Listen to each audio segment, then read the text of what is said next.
Hi everybody, it's Tina. Today I want to talk to you a little bit about breastfeeding during the holidays. Can you believe that Christmas is so close? And whether you're celebrating Christmas or Kwanzaa or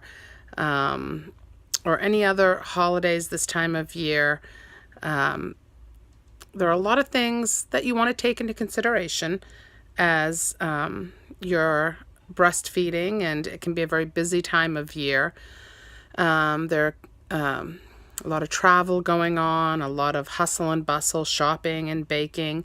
And so probably the biggest, most important suggestion I would give is to simplify and to keep it as simple as you can, to focus on maybe instead of running like you might normally do at this time of the year, maybe perhaps having it more of a staying in your jammies and watching Christmas movies, maybe switching up your traditions just for this year, so that you can simplify and make things a little more enjoyable for you.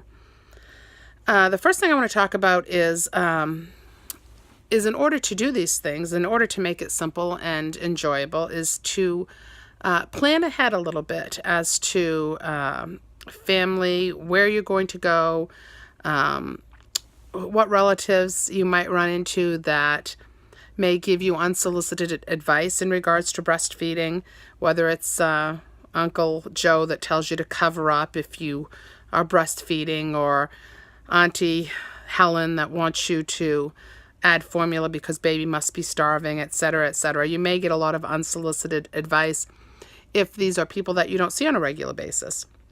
So you need to be your own advocate, and don't necessarily, engage these people, especially if someone has a genuine question or concern. That's one thing, but many times people are just wanting to see if they can't start something with you. So your best answer to many things is please pass the bean dip and do what you want to do.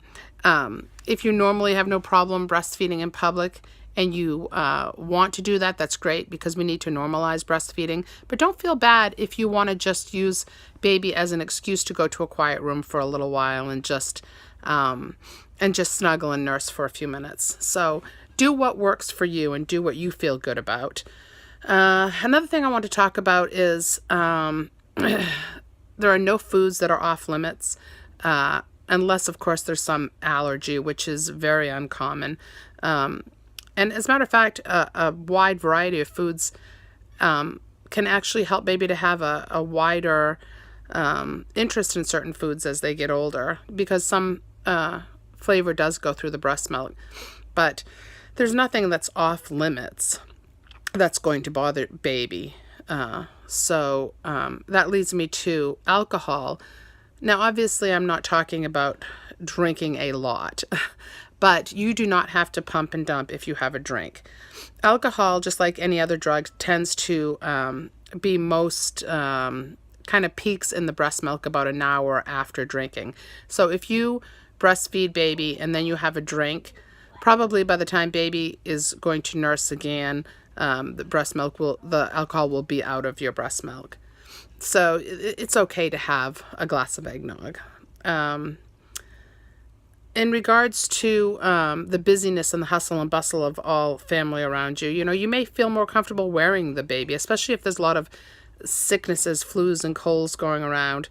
We know people always want to see baby and are interested in holding baby, but if you feel more comfortable not passing baby all around, feel free to wear baby, and just you may find that the baby's less overstimulated and more comfortable and happy just being on you. What else do I want to talk about? So many things this time of year, right? Just, make it a guilt-free. Don't put too much pressure on yourself. We as women tend to put way too much pressure on ourselves. So, cookies don't have to be made from scratch this year, and you don't have to go to every party you're invited to. Focus on, your immediate family, and just really making it a time of rest and enjoying each other's company without all the added stress. We really do tend to bring most of the stress on ourselves when we overplan and we overschedule. So Having a baby is a full-time job. It's a lot of work. So, try to make things as easy for yourself as you can, and do what works for you. So I hope whatever holiday you're celebrating, you have a very enjoyable time with your family. Don't hesitate to contact me as always. And I look forward to talking to you again soon, and I hope you have happy holidays.